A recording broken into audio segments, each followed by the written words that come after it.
Hello नमस्कार, मैं आपका अपना अमित कुमार फिर स्वागत करता हूं अपने यूट्यूब चैनल पर। आशा करता हूं आप सभी स्वस्थ होंगे और बहुत ही शानदार तरीके से आप लोगों की तैयारी चल रही होगी। आज का ये वीडियो बड़ा ही स्पेशल होने वाला है, बड़ा ही महत्वपूर्ण होने वाला है, बड़ा ही शानदार होने वाला है। कारण यह है कि आज के इस वीडियो में हम कंपैरिजन करने वाले हैं फिजिक्स वाला चैनल पर पढ़ाए गए टेंसेज में और मेरे द्वारा पढ़ाए गए टेंसेज में। यानी कहने का मतलब है फिजिक्स वाला चैनल पर जो टेंसेज पढ़ाए गए हैं, आज उन्हीं के ऊपर मैं भी आप लोगों को वही एग्जाम्पल बिल्कुल शानदार तरीके से समझाने वाला हूं। बिल्कुल सर ने बहुत ही शानदार तरीके से समझाए हैं, लेकिन थोड़ा बहुत इंप्रूवमेंट हो सकता है वहां पर भी। तो मैंने सोचा क्यों ना बच्चों को ये इंप्रूवमेंट दिखाना चाहिए, ये जो अपने बदलाव है, ये जो थोड़ा समझाने का तरीका है, ये बच्चों को बताना चाहिए। तो अपने इस वीडियो को शुरू करें इससे पहले आप लोगों से एक बात कहना चाहेंगे, अगर आप हमारे चैनल पे आए हो, हमारे वीडियोस देख रहे हो, वीडियोस पसंद आ रहे हैं, हमारे चैनल को सब्सक्राइब कीजिए, वीडियो को लाइक कीजिए, शेयर कीजिए, साथ ही आप बेल आइकन को भी ऑन रखें ताकि मेरे वीडियोज के नोटिफिकेशन सबसे पहले आप लोगों के पास पहुंचे। अब ज्यादा समय नहीं लेते, शुरू करते अपने आज का वीडियो। और वीडियो में मैंने बता दिया है कि क्या समझाने वाला हूं। समझना क्या है कि जो फिजिक्स वाला सर पे टेंसेस पढ़ाए गए हैं सर के द्वारा, उसमें क्या इंप्रूवमेंट किया जा सकता है। बिल्कुल करेंगे, बिल्कुल बताएंगे कि क्या इंप्रूवमेंट होना चाहिए था। और ऐसा नहीं है कि मैं कमी निकाल रहा हूं, कभी ये मेरा वीडियो वायरल हो जाए और उनके पास पहुंच जाए तो मैं कमी नहीं निकाल रहा हूं। मैं केवल ये समझा रहा हूं कि वहां पे अपन क्या चेंजेस कर सकते हैं। तो जो फिजिक्स वाला सर है उनके यहाँ पर जो पढ़ाई गई क्लास है उसमें मैं बता रहा हूँ। पहले ये वीडियो देखते हैं। कुछ सेंटेंसेस आपको दिख रहे हैं यहाँ पर। If we dash today, the match will play tomorrow. Bracket में है rain और आपको सिंपल प्रेजेंट टेंस का वर्ब फॉर्म यहाँ पर बनना है, जिसमें क्या होता है, वर्ब का फर्स्ट फॉर्म होता है, साथ में एस और एस होता है पॉजिटिव फॉर्म में। नेगेटिव फॉर्म में वर्ब का फर्स्ट फॉर्म होता है, साथ में डू और डज होता है, प्लस नॉट, साथ में वर्ब का फर्स्ट फॉर्म, ये होता है नेगेटिव में। तो आंसर जल्दी से। अब यहाँ पर देखो इट है बच्चा, party it third person singular है क्या, बस थर्ड पर्सन सिंगुलर का ध्यान रखना है, उसकी गलती नहीं करनी है कभी भी इस टेंस फॉर्म में। अगर इसका ध्यान रखोगे, if it rains today the match will play tomorrow, अगर आज बारिश होती है तो मैच कल होगा। She always dash up early in the morning. Next, अब बात करते हैं इस एग्जाम्पल को जो सर ने समझाया है, इसमें बिल्कुल इन्होंने कहा है कि भाई इसमें आपको कौन से टेंस का प्रयोग करना है। इसमें आपको करना है प्रेजेंट सिंपल का, यानी सिंपल प्रेजेंट टेंस का प्रयोग करना है। अब ये सिंपल प्रेजेंट टेंस है, इसकी तो मैं बेसिक बात समझाऊंगा नहीं, यहाँ पे ये सिंपल प्रेजेंट नहीं होता है। ये बात अपनी माइनर से है, वो बाद में समझाएंगे किसी डिटेल से बात करेंगे। सर ने कहा है कि प्रेजेंट सिंपल का मतलब होता है, इसमें सर है वो ये कह रहे हैं कि प्रेजेंट इंडिफिनिट का प्रयोग करना है। अब ये प्रेजेंट इंडिफिनिट का प्रयोग करेंगे अपन, तो प्रेजेंट इंडिफिनिट का प्रयोग कैसे होगा इसके बारे में बात करते हैं। अब सर ने ये नहीं बताया कि इसमें प्रेजेंट इंडिफिनिट का प्रयोग होगा क्यों। ये जो वाई है इसका आंसर इन्होंने नहीं दिया है कि इसमें प्रेजेंट इंडिफिनिट टेंस का ही प्रयोग क्यों करेंगे।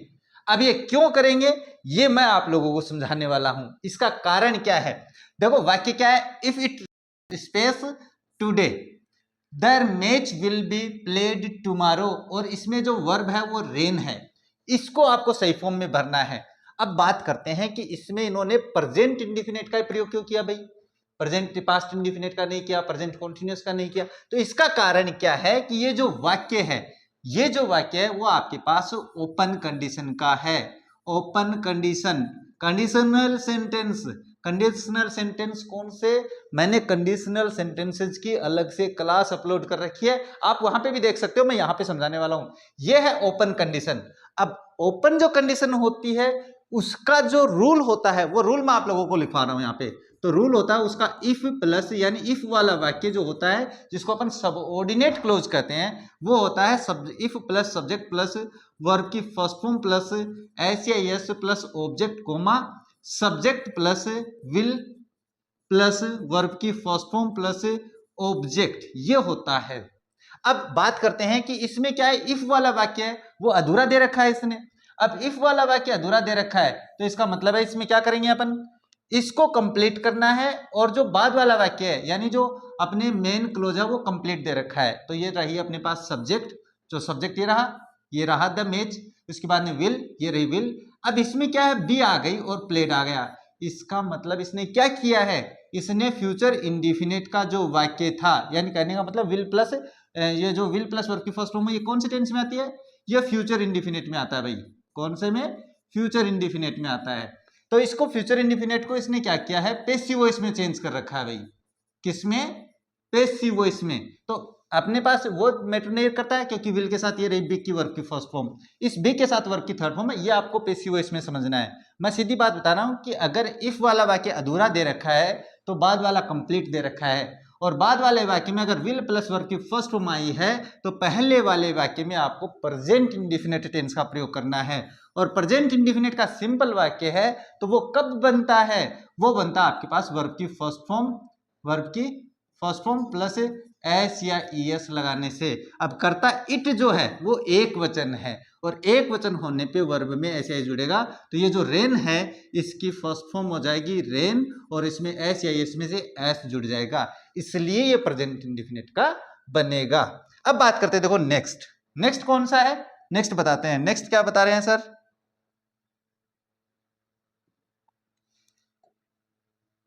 नेक्स्ट का बताओ, नेक्स्ट का जल्दी जल्दी जल्दी जल्दी ध्यान से सुनना बिल्कुल। शी है यहाँ पर भी भाई, प्रोनाउन आपको दिख रहा है जो कि थर्ड पर्सन सिंगुलर का है, देयरफॉर क्या होगा, गेट के साथ एस और एस लग जाएगा। दामाद जी फूफा जी आ गए हैं, स्पेशल ट्रीटमेंट मिलेगा। अब इसमें भी इन्होंने क्या किया है कि सीधा सीधा बता दिया कि इसमें वर्ब की first form plus S S लगा देंगे, लेकिन ये नहीं बताया कि इसमें वर्ब की first form plus S s ही क्यों लिखेंगे, इसका कारण क्या है। इसका कारण मैं समझाऊंगा आप लोगों को। देखो टेंस क्या है, टेंस कौन सा है। अब इन्होंने तो पहले बता दिया कि हम प्रेजेंट सिंपल टेंस का प्रयोग कर रहे हैं, इसका मतलब है प्रेजेंट इंडेफिनिट का। किसका प्रयोग कर रहे हैं? प्रेजेंट इंडेफिनिट का प्रयोग कर रहे हैं। लेकिन क्यों कर रहे हैं, दिक्कत वही आ जाती है कि क्यों, वाई। तो वाई का आंसर मैं बता रहा हूं अब आप लोगों को। अब ये वाक्य है she always space up early in the morning get. अब इसकी बात करते हैं। देखो वैसे तो सिंपल सा सेंटेंस है, मैंने बहुत ही शानदार तरीके से समझा रखी है टेंस की क्लास, लेकिन ऑलवेज के साथ, इसमें एक सिंपल सी बात है, ऑलवेज के साथ मोस्टली अपन यानी ऑलवेज जो एडवर्ब होते हैं उसके साथ अपन प्रेजेंट इंडेफिनिट टेंस का प्रयोग करते हैं। और प्रेजेंट इंडेफिनिट का करेंगे, सिंपल वाक्य है वो कब बनता है, वो बनता है सब्जेक्ट प्लस वर्ब की फर्स्ट फॉर्म प्लस एस या एस प्लस ऑब्जेक्ट से। कैसे बनेगी?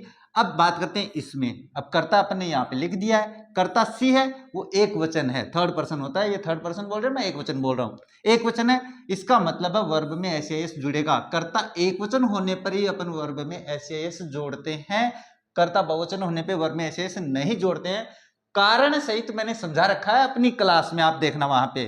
तो यहाँ पे अपन लिखेंगे तो कर्ता के साथ वर्ब की first form plus S S आ जाएगा, इसलिए यहाँ पे अपन गेट्स करते हैं ऑलवेज के साथ आपको प्रेजेंट इंडेफिनिट टेंस का प्रयोग करना है। अब देखो दूसरा वाक्य देखते हैं, इसका दूसरा वाक्य क्या समझा रहे हैं वो बात करते हैं। देखो ये देखना आप लोग, नेगेटिव सेंटेंस बनाना है, इससे बताओ क्या बनेगा जल्दी से। आई नॉट बिलीव, बहुत पिटाई करूंगा अगर तुमने सीधा नॉट बिलीव बोल दिया तो, ध्यान रखना। देखो आई है, आई कौन सा है, थर्ड पर्सन सिंगुलर है क्या, तो इसका मतलब इसके साथ डू या डज में से क्या आना चाहिए, डू आएगा, और डू के साथ नॉट या तो डोंट लिख दो या डू नॉट लिख दो, और बिलीव वर्ब का first form as it is आ जाएगा। ठीक है मिस।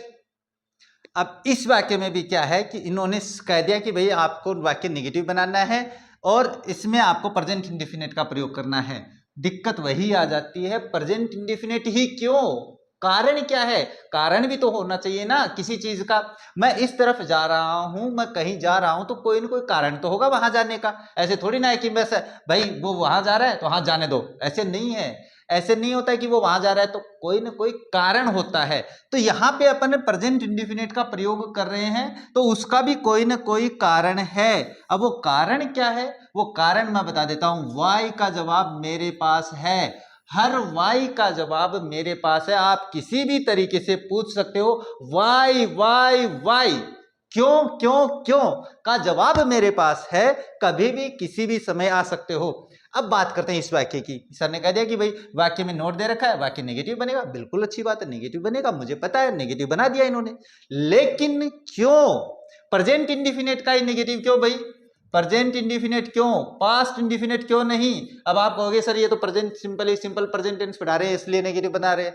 तो प्रेजेंट सिंपल का होने का कारण भी तो होगा ना कोई ना कोई, ऐसे थोड़ी ना है कि कारण बस उठा कर बता दिया भाई हाँ भाई इसमें नेगेटिव कर दिए, इसमें इंडिफिनिट का प्रयोग कर दिया, इसमें पास्ट इंडिफिनिट का प्रयोग कर दिया, इसमें इंटरोगेटिव वाक्य बना दे, ऐसे नहीं, कोई कारण तो होगा वहां पे। तो कारण मैं समझाता हूं भाई, कारण मुझे कारण बताने का बड़ा मजा आता है, कारण बताने में ऐसे आनंद आता है मुझे कि बस बताए जाओ बताए जाओ बताए जाओ। अब देखो यहाँ पे बताता हूं, इन्होंने बता दिया कि वाक्य भाई निगेटिव है, बहुत अच्छी बात है निगेटिव है, प्रेजेंट इंडिफिनिट का ही क्यों बनेगा? इन्होंने तो कह दिया कि भाई मैं प्रेजेंट इंडिफिनिट पढ़ा रहा हूं। नहीं, देखो अपने पास जो इसमें ना तो कोई एडवर्ब दे रखी है ना कोई अन्य पहचान दे रखी है, बस इसमें एक बिलीव वर्ब दे रखी है। और इस बिलीव के ऊपर मैंने एक एग्जाम्पल है वो बहुत ही शानदार तरीके से समझा रखी है कि इसमें अपन कौन से टेंस का प्रयोग करते हैं, इसमें क्यों करते हैं क्यों नहीं करते हैं, वो सारी मैंने अपनी एमसीक्यूज की क्लास में समझाया है। अब देखो बिलीव की बात करते हैं। बिलीव एक ऐसी वर्ब है जो अपनी इमोशन से जुड़ी होती है यानी भावनाओं से जुड़ी होती है, और जो वर्ब अपनी भावनाओं से जुड़ी होती है यानी इमोशनल दर्शाने वाली वर्ब के साथ हम हमेशा यानी मोस्टली की बात बता रहा हूं प्रेजेंट इंडिफिनिट का प्रयोग करते हैं। अब इसमें वाक्य के साथ वर्ब के साथ नोट दे रखा है, इसका मतलब वाक्य निगेटिव बनेगा। और वाक्य अपन प्रेजेंट इंडिफिनिट का क्यों बनाएंगे, इसका कारण ये रहा क्योंकि ये वर्ब जो है वो इमोशनल वर्ब है, यानी अपनी मेंटलिटी से संबंधित होती है, अपनी इमोशनल से संबंधित होती है। वो सब जितनी भी वर्ब है वो मैंने सारी लिखवाई भी अपनी क्लास में, उनके साथ अपन प्रेजेंट इंडिफिनिट टेंस का प्रयोग करते हैं। वाक्य निगेटिव वाक्य में अपन क्या करते हैं भाई, निगेटिव वाक्य में अपन करते हैं सब्जेक्ट प्लस डू और does plus A note plus verb की फर्स्ट फॉर्म प्लस ऑब्जेक्ट, ये करते हैं। अब इसमें करेंगे तो डू और डज में से बताएं तो जो डू होता है वो होता है प्लूरल सब्जेक्ट के साथ। प्लूरल सब्जेक्ट जो कर्ता बहुवचन होते हैं ये होता है सिंगुलर सब्जेक्ट, ये क्या होता है भाई सिंगुलर सब्जेक्ट, इनके साथ अपन करते हैं। तो आई जो होता है वो प्लूरल सब्जेक्ट है तो इसके साथ अपन डू का प्रयोग करेंगे, इसके बाद में अपन नोट का प्रयोग करेंगे, चाहे आप डोंट कर सकते हो, उसके बाद में बिलीव की वर्ब की फर्स्ट फॉर्म कर दोगे और बाकी हो जाएगा कंप्लीट। यानी कहने का मतलब है इसमें अपन प्रेजेंट इंडिफिनिट का प्रयोग क्यों करेंगे का कारण मैंने आप लोगों को बता दिया है। अब देखो बात करते हैं नेक्स्ट क्या समझा रहे हैं वो देखते हैं। देखो मिस्टर जेम्स डैश इंग्लिश, जल्दी बताओ, जल्दी जल्दी जल्दी जल्दी। अब यहाँ पर आप एक नाम देखते हो, ये किसी का नाम है ना, नाम है, therefore थर्ड पर्सन सिंगुलर है, ये बिल्कुल है, तो एस और एस आएगा और टीच के लिए एस और एस अगर लगाना है तो एस लग जाएगा teachers. Next here we dash, अब यहाँ पर है pronoun we, third person singular है, ये बिल्कुल है, तो एस और एस आएगा और टीच के लिए एस और एस अगर लगाना है तो एस लग जाएगा टीचर्स। नेक्स्ट हियर, अब बात करते हैं इस वाक्य में। देखो इस वाक्य के बारे में बात करेंगे तो बात ऐसी है कि ये जो वाक्य है आप लोगों के पास, ये वाक्य ऐसा वाक्य है जिसमें अपन किसी भी टेंस का प्रयोग करते हैं, ये नहीं है कि इसमें अपन प्रेजेंट इंडिफिनिट का ही प्रयोग करेंगे। क्यों? क्योंकि इसमें कोई तरीका नहीं है। जैसे मिस्टर जेम्स टीच इंग्लिश, बहुत अच्छी बात है भाई, प्रेजेंट इंडिफिनिट में बनेगा, लेकिन क्या ये प्रेजेंट कॉन्टिन्यूअस में नहीं बन सकता? बन सकता है, बिल्कुल बन सकता है। तो ऐसा कोई वाक्य है वो ऐसे अपन नहीं कह सकते कि इस वाक्य को कोई नहीं कह सकता कि आप इसे प्रेजेंट इंडिफिनिट में बना सकते हो, बिल्कुल नहीं कह सकते। इसका तो कोई कारण ही नहीं है, बस इन्होंने ये कह दिया कि हम सिंपल प्रेजेंट टेंस पढ़ रहे हैं इसलिए इन्होंने बना दिया है। वैसे इसके साथ इज टीचिंग का प्रयोग भी कर सकते हैं, कोई गलत नहीं है। ये हो सकता है इसका अर्थ कि मिस्टर जेम्स वो इंग्लिश पढ़ा रहे हैं। इसके अलावा वॉज टीचिंग भी कर सकते हैं। तो ये कोई जरूरी नहीं है कि इसके साथ आपको किसका प्रयोग करना है। तो ये तो आपके पास एक सिंपल बेसिक बात है, इसमें अपन किसी भी टेंस का प्रयोग कर सकते हैं। इन्होंने केवल प्रेजेंट इंडिफिनिट के लिए वाक्य बनाया तो वो उसका प्रयोग कर रहे हैं। इनमें मैंने आप लोगों को कारण है वो समझा दिया है। अब बात करते हैं इनका जो लास्ट एग्जाम्पल है, बड़ा शानदार एग्जाम्पल है, लेकिन कारण उसमें भी नहीं बता रहे हैं ये। अब वो देखना, देखो उसका कारण भी मैं समझाऊंगा। यहाँ पर है प्रोनाउन वी, वी के साथ क्या आता है भाई, एस और एस आएगा क्या? जल्दी बताओ जल्दी बताओ जल्दी बताओ जल्दी बताओ, कमान कमान कमान कमान कमान, चैट बॉक्स में जवाब चाहिए मुझे फटाफट से। गो, बहुत बढ़िया। हियर वी गो, ठीक है, गोज नहीं होगा, हियर वी गो, सिंपली यही होगा, ठीक है। अब बात करते हैं इस वाक्य के बारे में। अब ये जो वाक्य इन्होंने पढ़ाया है इसके बारे में देखो मैं बताता हूं कि ये वाक्य क्या है, हियर वी गो। इसके बारे में देखो मैं यहां पे लिख देता हूं हियर वी, और यहां पे लिख दिया अपन ने गो, इसकी फॉर्म है वो सही करनी। ये वाक्य हो गया अपने पास, ये ऐसा ही लिखा है, नहीं ऐसे नहीं लिखा है। इसके बारे में ये ऐसे मैं समझा देता हूँ थोड़ा सा। और ये गो वर्ब है, ये करनी है। अब इन्होंने तो ये समझा दिया कि वी के साथ वर्ब की फर्स्ट फॉर्म में आएगी, उसमें ऐसे ऐसे नहीं जुड़ेगा।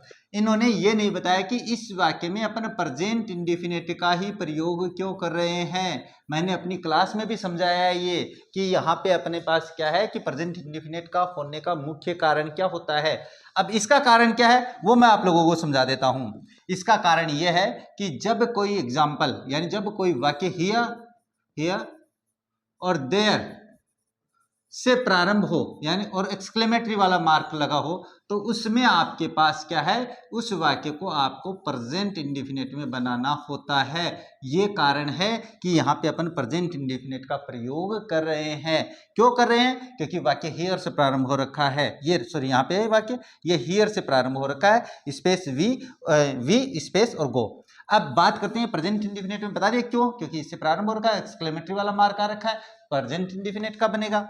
अब इसमें वर्ब है वो इसके बाद वाले सब्जेक्ट के अनुसार है, अपन वर्ब का प्रयोग करते हैं। तो इसके बाद में आ रखा है वी। अब वी जो है वो आपके पास क्या है, प्लूरल सब्जेक्ट है। प्लूरल सब्जेक्ट है, इसका मतलब है इसमें अपन वर्ब में ऐसे नहीं जोड़ेंगे, तो गो है वो गो की गो रह जाएगी। अब बात करते हैं कि वर्ब में ऐसे क्यों नहीं जोड़ते हैं कर्ता बहुवचन होने पर, यानी कर्ता एक वचन होने पे अपन वर्ब में ऐसे जोड़ते हैं, कर्ता बहुवचन होने पे वर्ब में ऐसे नहीं जोड़ते हैं। इसका भी कारण है। वो कारण क्या है अभी एक्सप्लेन कर देता हूँ थोड़ा बहुत, बाकी आप अपनी क्लास में देख लेना।